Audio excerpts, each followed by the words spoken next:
Amazing. Thank you so much for the warm introduction. Welcome. It's a pleasure to be with you today. I'm feeling a little bit nervous because I'm going to be talking about things that have gone wrong. I'll just share that with you right now.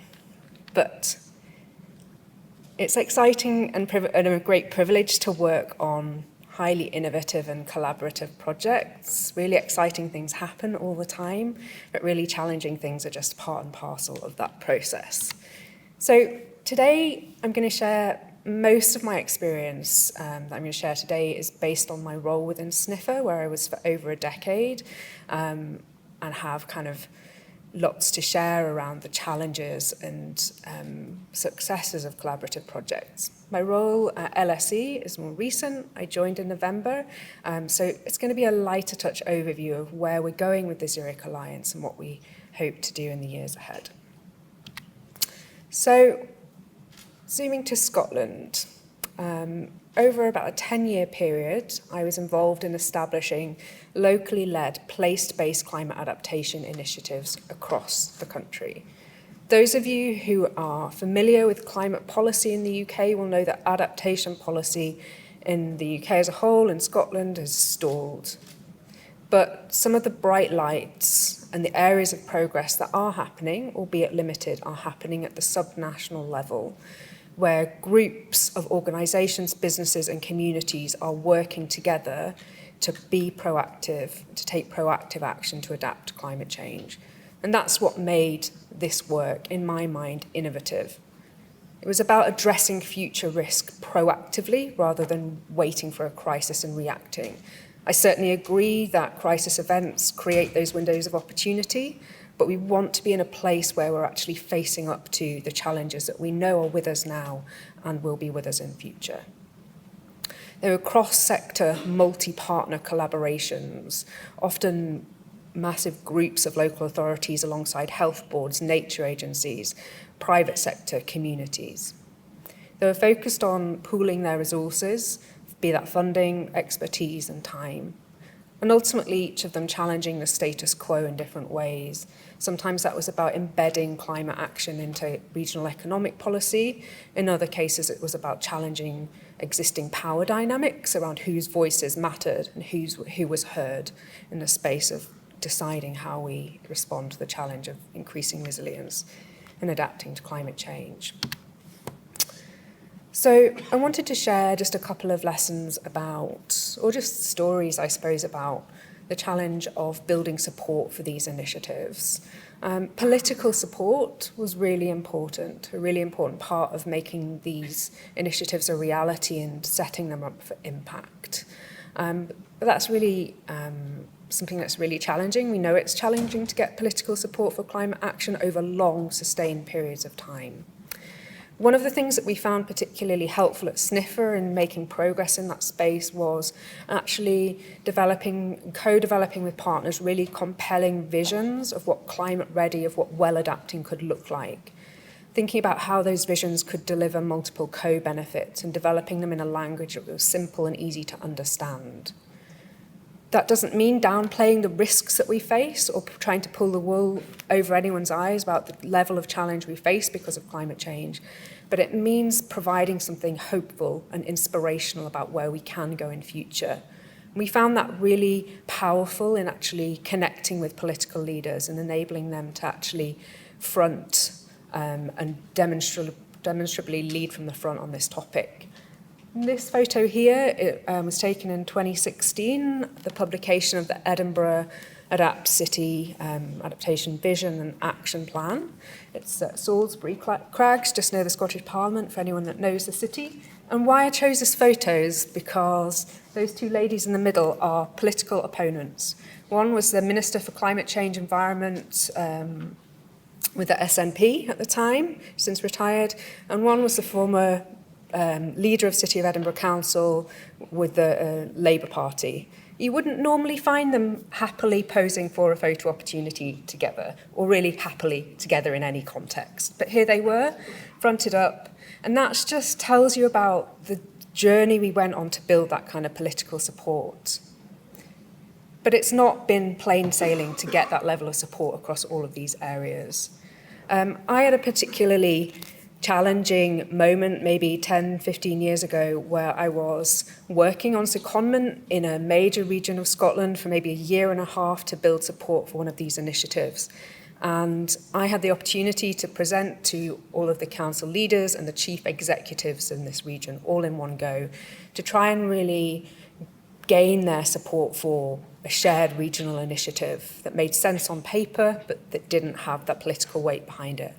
And my presentation went down like a lead balloon. In spite of all of the preparations, in spite of talking to all of the senior officials, everyone agreeing this was a good idea, I gave my presentation. The first person in that room that stood up to speak killed it. He was an out-and-out climate denier. He just, I don't know if anyone else, maybe it's just happened to me, when you go into a room and one person can just shift it and everyone else remains silent. All of them were completely silent. And I was just like, I've spent a year and a half trying to get this thing. This was supposed to help me go further.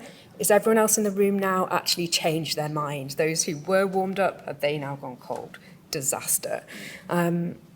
So, yeah, you're not alone if that has sometimes happened to you. If it does happen to you in future, do not worry. There is always another way round. There is always another route through.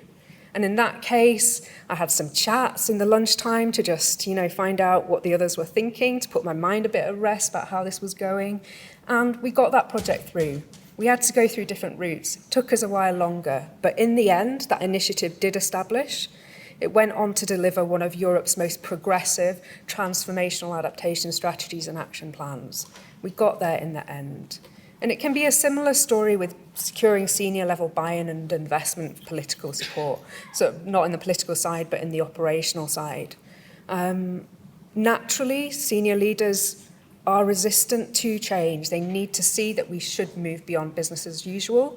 They're not all going to be familiar with climate and the need to build resilience and adapt. So frequently, we have to systematically build the business case and maintain contact, push through difficult conversations, and create these routes to change. And it can feel like it takes a really long time, particularly when we're working in disciplines where we feel that pressure, where we know that the impacts of climate change are not waiting for anybody, where it doesn't feel like we're making enough progress fast enough. But sure enough, if we do that work to create those enabling environments, if we systematically build the business case, when those opportunities and moments do come, we can really capitalise on that. And I certainly saw that just before I left Scotland in establishing the newest major initiative there in Edinburgh in the southeast. Maybe a year and a half of work came together, and over a space of a few months we managed to leverage many hundreds of thousands of pounds into a huge new initiative in that region, which should influence how they invest for decades to come. So that, I guess, is some of my story from working within SNIFR, and I'll finish off with just a couple of slides about our work now with the Flood Resilience Alliance. At LSE, it's a huge privilege to have the opportunity to work as part of this global alliance, which includes 9 partners, including 5 implementing NGOs, alongside research partners funded by the Zurich Foundation. And together, we're working to enhance and find practical ways to support communities around the world to strengthen their resilience to flood risk. LSE joined the Alliance in 2018 and over a 4-year period focused on testing and implementing the Alliance's tools in the OECD context, actually applying in Germany and the UK. And my colleague Sarah here, collecting an award. It was award-winning research which influenced policy here in the UK and had that kind of impact. But as we move to our phase 3 work with the Alliance, exciting announcements to come, nothing I can share today, but it's fair to say the Alliance will continue. Our work at LSE is shifting to very much a global south perspective, which requires us to work much more deeply with partners that we haven't previously worked with particularly closely with the Alliance. And we need to co-design our research so that it actually is fit for purpose. And to do that, we need to start with understanding the perspectives of our implementing partners. And we held a session with them to explore what doesn't work for you when it comes to research and what does. And these statements here probably won't be any surprise to any of you. But we at LSE need to hold ourselves accountable to those delivery partners, so we can say in 5 years' time, we heard what you said, and this is what we did differently in the way we led our research with you. And this is what people do want. So we're in the process of co-developing this research. We hold that tension of needing to balance academic rigor, impartiality, novelty, with the need for time-sensitive outputs, practical advice that supports on-the-ground efforts. And we're working with the Alliance partners to identify those evidence requirements, to co-develop a research programme that does meet as many objectives as possible. And we're seeking that feedback from country programmes as part of that. And much of this process, although it's a different audience and a different type of project, it's similar to that work I did in Scotland to build the case for action, to build that trust, to build those relationships, to face the challenges and find ways through and round them. And my last slide is just a reflection that if you're trying to do something that's innovative, that's never been done before, that's collaborative, there's something wrong if you're not having challenges along the way, in my view.